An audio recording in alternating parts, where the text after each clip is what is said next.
मुख्यमंत्री भूपेश बघेल आज अंबेडकर चौक में आयोजित बाबा साहेब भीमराव अंबेडकर जयंती समारोह में शामिल हुए।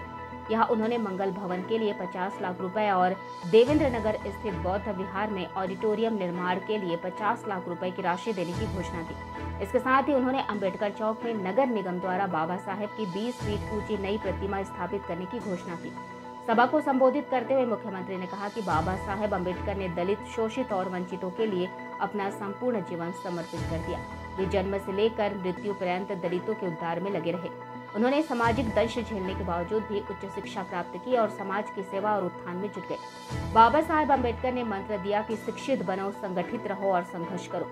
शिक्षा ही हमें अपने अधिकारों और कर्तव्यों का भान कराती है। जब हमें अपने कर्तव्य का भान होता है, हम अपनी उपेक्षा के विरुद्ध सोचते हैं। यही विचार हमें संघर्ष की प्रेरणा देती है और संघर्ष संगठित होकर ही किया जाता है। बाबा साहेब का दिया संविधान हमें सामाजिक, आर्थिक और राजनीतिक समानता का अवसर देता है। इस संविधान के चलते हमें आरक्षण मिला। बाबा साहेब ना होते तो समाज वर्ग विभाजन के ऊपर नहीं उठ पाता। उन्होंने हमें दुनिया का सबसे अच्छा संविधान दिया, जिसमें शिक्षा, समानता और नौकरी का अधिकार दिया है। बाबा साहेब के रास्तों पर चलते हुए हमारी सरकार ने जाति प्रमाण पत्र का सरलीकरण किया है। छत्तीसगढ़ देश का पहला राज्य है जहां यदि माता पिता के पास जाति प्रमाण पत्र है तो बच्चे को पैदा होते ही उसका जाति प्रमाण पत्र दे दिया जाता है।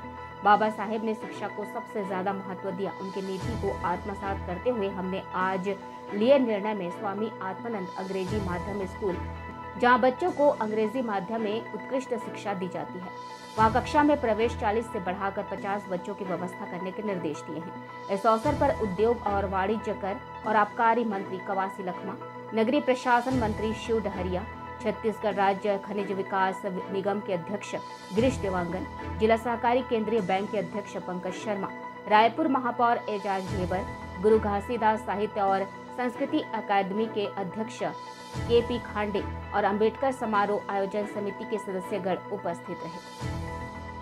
बाबा साहब भीमराव अम्बेडकर की 121वीं जयंती पूरा देश उन्हें नमन कर रहा है, जहां उन्होंने सामाजिक, आर्थिक, शैक्षणिक, राजनीतिक समानता की बात उन्होंने कही।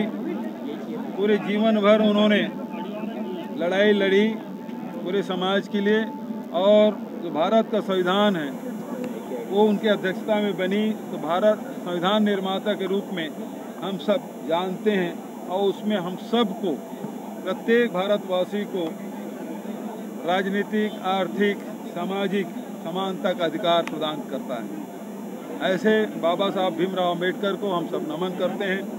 यहाँ चूँकि मूर्ति पुरानी पड़ गई है, कुछ हेयर क्रैक्स आ गए हैं, मैं नगर निगम को निर्देशित मैंने किया है कि यहाँ 20 फीट आदम का प्रतिमा स्थापित की जाए।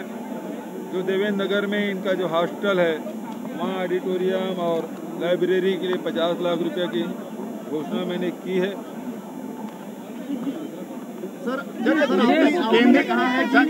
संविधान खतरे में करके आपने कहा है। देखिए, संविधान में जितने प्रावधान हैं, धीरे धीरे उन सबको, उन संस्थाओं को कमजोर किया जा रहा है। तो हम सब के आम हिंदुस्तानी के जिम्मेदारी है, जो संविधान हमको अधिकार प्रदत्त करती है, वही संविधान को धीरे धीरे खत्म किया जा रहा है। आज आरक्षण की मांग सब करते हैं, लेकिन यदि शासकीय पद ही समाप्त हो जाएंगे, जितने सार्वजनिक उपक्रम समाप्त हो जाएंगे, तो फिर आरक्षण रहने के बाद भी आपको कोई लाभ मिलने वाला नहीं। तो इसलिए आपको भारत के संविधान की रक्षा करनी होगी, उसके हिसाब से आपको चलना होगा। ये आह्वान है। 10 पत्र लिखा है, 10 केंद्रीय मंत्री आ रहे हैं, 10 केंद्रीय मंत्री आने को दबाव बनाने की कोशिश है क्या सरकार? देखिए, ये केंद्रीय मंत्री आए हैं अचानक, जो एक साथ आए हैं, तो कुछ योजना बना के आए होंगे। आज एक्सप्रेशनल डिस्ट्रिक्ट में जो आकांक्षी जिले हैं उसको भ्रमण करने निकले हैं। भारत सरकार ने